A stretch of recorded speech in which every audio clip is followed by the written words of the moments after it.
Bon, je voulais remercier les intervenants, notamment l'intervenante, je n'ai pas retenu son nom, qui justement vous donnait des indications sur toute la dynamique relative au changement sociétal que nous traversons actuellement. Et donc je vais vous présenter la profession du XXIe siècle. C'est pas du tout une prétention, c'est une réalité en fait. Merci. Il faut appuyer. Oui, d'accord, pour faire passer. Voilà, merci. Donc, je dirige effectivement l'école professionnelle de la médiation et de la négociation qui s'est créée à peu près en 2003 à Bordeaux, une école internationale aujourd'hui qui a initié la professionnalisation de la médiation. En tant qu'instrumentation, il fallait définir effectivement un cadre d'intervention pour le médiateur. Alors évidemment, la thématique de la médiation est aujourd'hui une thématique qui est très à la mode. Mais il est important d'y mettre une expertise. Et lorsque les médiateurs interviennent, ils ont un champ d'intervention très précis. La médiation relève de la question des relations humaines. Et donc, nous en avons fait un sujet d'expertise qui est lié à la qualité relationnelle. Donc, ce n'est pas le conflit. Vous avez souvent entendu parler de médiation, mais toujours autour de la thématique du conflit.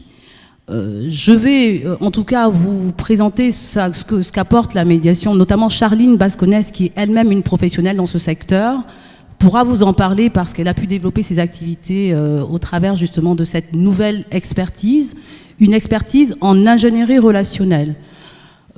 Tout ça pour vous apporter quand même une réalité. Aujourd'hui, nous traversons tous la société d'un point de vue sociétal et dans un changement global. Et dans tous les secteurs d'activité.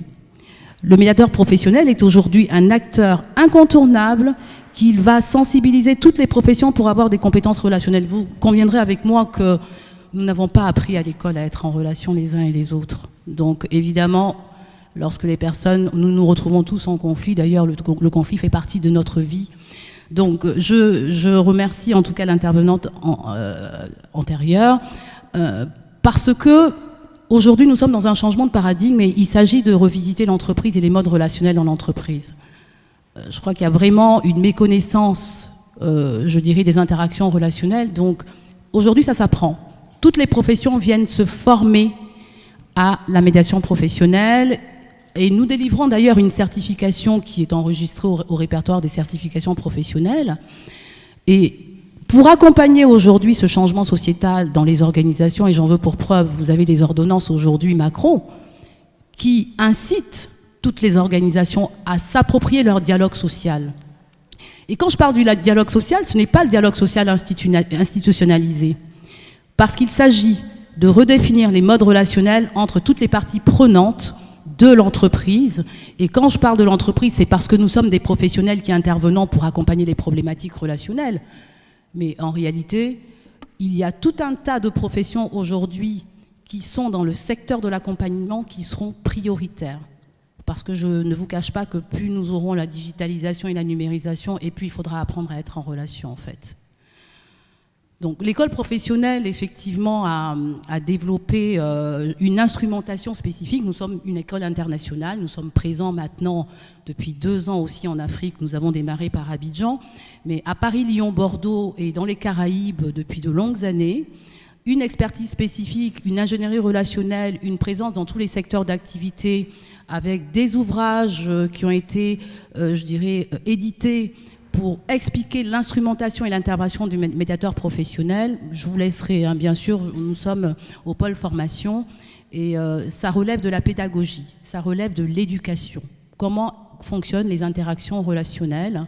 Et aujourd'hui, tout le monde va devoir apprendre comment fonctionnent les mécanismes relationnels parce que le conflit est finalement accessoire. Comment arrive-t-on à une dégradation de la relation? Et comment favorise-t-on la qualité relationnelle dans les organisations? Je sais qu'il y a des personnes qui sont dans le secteur de la santé, je sais qu'il y a des DRH, je sais qu'il y a des avocats, je sais qu'il y a tout un tas de professions qui s'intéressent à ce sujet-là, mais notamment dans l'entreprise, nous avons différents chantiers d'intervention. Le chantier de la santé, qualité de vie au travail qui concerne d'ailleurs aussi les collectivités locales, parce que autant vous dire que les réformes impacte aussi sur les organisations, quelles qu'elles soient, qu'on soit dans le privé ou dans le public. Je peux vous dire que quand des entreprises fusionnent, quand il y a des modifications, il faut accompagner ces modifications. Sinon, nous observons dans les organisations des problématiques qui impactent même sur la performance des activités. Le secteur public aujourd'hui est un secteur qui a un très fort besoin d'accompagnement. Et c'est vrai que la profession de médiateur est une profession qui va bien aux femmes, parce que les femmes vont avoir un rôle très important dans les années à venir. Et nous avons, c'est vrai, une certaine sensibilité qui pourrait nous apporter des compétences pour peut-être justement accompagner les problématiques relationnelles un peu différemment. Ça ne veut pas dire que dans mon école, il n'y a que des femmes, c'est pas du tout vrai. Mais c'est vrai que c'est une profession qui sied bien avec la reconversion professionnelle, parce qu'il y a beaucoup de femmes qui ont des compétences, qui ont des postes à responsabilité et qui choisissent à un moment donné de vouloir exercer en tant qu'indépendante. Je ne vous cache pas que exercer en tant qu'indépendante demande à avoir des compétences relationnelles, des compétences personnelles. Ça s'accompagne aussi. Mais par contre, il faut vraiment... je vous encourage à aller dans cette dimension d'accompagnement. Nous avons toutes des compétences. Il s'agit de les valoriser. Et la formation, effectivement, outille pour apporter à toutes les personnes des compétences relationnelles. Vous pensez bien que nous ne pouvons pas accompagner des personnes qui sont en conflit sans être au clair avec nous-mêmes.